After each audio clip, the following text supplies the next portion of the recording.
हे दिव्य आत्माओं और प्रिय भक्तों, आज मैं आप सभी के लिए हरतालिका तीज की पावन कथा लेकर आई हूँ। इस कथा को सुनने और पढ़ने मात्र से ही भगवान शिव और माता पार्वती का असीम आशीर्वाद प्राप्त होता है। ये कथा हमारे जीवन में सुख, शांति और समृद्धि लाती है और इसे अत्यंत पवित्र माना गया है। इसीलिए हरतालिका तीज के दिन इस कथा को अवश्य सुनना या पढ़ना चाहिए। ये व्रत सौभाग्यवती महिलाओं को अखंड सुहाग का वरदान देता है और अविवाहित कन्याओं को मन चाहे वर की प्राप्ति कराता है। ये माना जाता है कि जो स्त्रियां ये व्रत करती हैं, वे देवी पार्वती के समान सुखपूर्वक अपने पति के साथ रमण करके अंत में शिवलोक को प्राप्त होती हैं। इस दिन व्रत करने वाली महिलाएं सूर्योदय से पहले उठकर स्नान करती हैं और 16 श्रृंगार करके पूर्ण रूप से तैयार होती हैं। पूजा के लिए केले के पत्तों से मंडप सजाकर भगवान शिव और माता पार्वती की प्रतिमा स्थापित की जाती है। देवी पार्वती को सुहाग का सारा सामान चढ़ाया जाता है। पूरी रात जागरण, भजन, कीर्तन और 3 बार आरती के साथ भगवान शिव पार्वती के विवाह की कथा सुनी जाती है। इस व्रत में रात्रि में सोना वर्जित होता है। अगले दिन सुबह स्नान करने के बाद श्रद्धापूर्वक किसी सुहागिन महिला को श्रृंगार सामग्री, वस्त्र, भोजन, फल और अपनी क्षमता के अनुसार आभूषण दान किए जाते हैं। यदि बालू या रेत के शिवलिंग बनाए हों तो उन्हें किसी जलाशय में विसर्जित किया जाता है। व्रत का पारण खीरा खाकर किया जाता है। अब हम सब मिलकर भगवान शिव और माता पार्वती के चरणों का ध्यान करते हुए उनकी स्तुति के साथ इस पावन कथा का शुभारंभ करते हैं। जिनके दिव्य केशों पर आँख के पुष्पों की माला शोभा देती है, जिनके मस्तक पर चंद्रमा और गले में मुंडों की माला है, जो माता पार्वती दिव्य वस्त्रों से सुसज्जित हैं और भगवान शंकर दिगंबर वेश धारण किए हैं, उन भवानी शंकर को मेरा शत शत नमन है।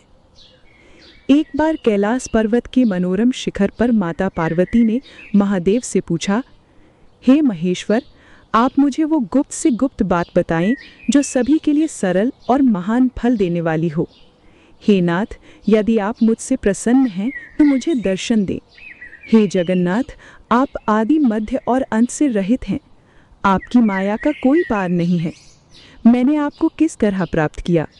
कौन से व्रत, तप या दान के पुण्य फल से आप मुझे वर के रूप में मिले? तब महादेव कहने लगे, हे देवी, मैं तुम्हारे सामने उस परम गुप्त व्रत के बारे में कहता हूँ जिसके प्रभाव से तुम्हें मेरा आधा आसन प्राप्त हुआ है। सुनो, भाद्रपद मास के शुक्ल पक्ष की हस्त नक्षत्र से युक्त तृतीया के दिन इस व्रत का अनुष्ठान करने से सभी पापों का नाश हो जाता है। तुमने पहले हिमालय पर्वत पर इसी महान व्रत को किया था। पार्वती जी बोली, हे प्रभु, मैंने ये व्रत क्यों किया था? मुझे ये जानने की इच्छा है, कृपया करके बताइए।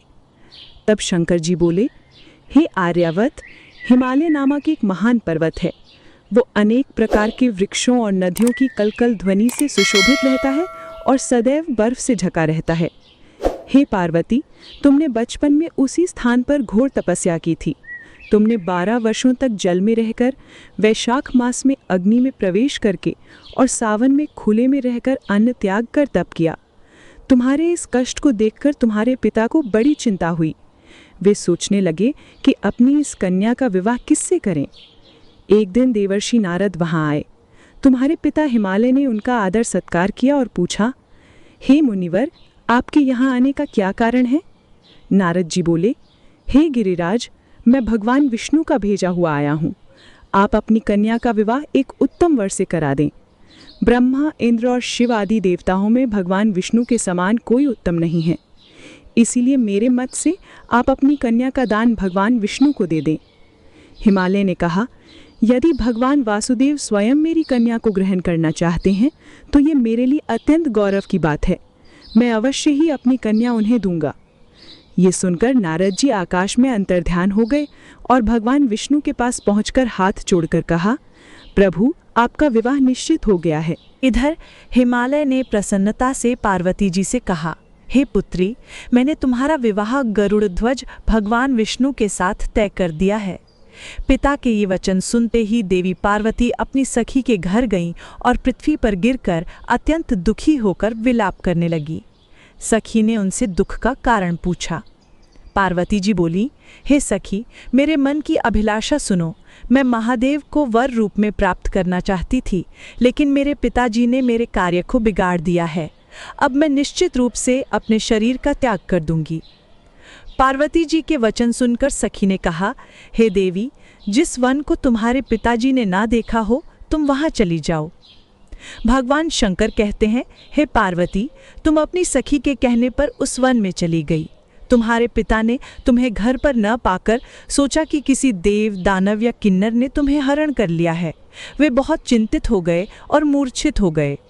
होश आने पर गिरिराज ने बताया कि उनकी रत्न रूपी कन्या खो गई है। वे तुम्हें ढूंढने के लिए साथियों सहित घने जंगल में निकल पड़े।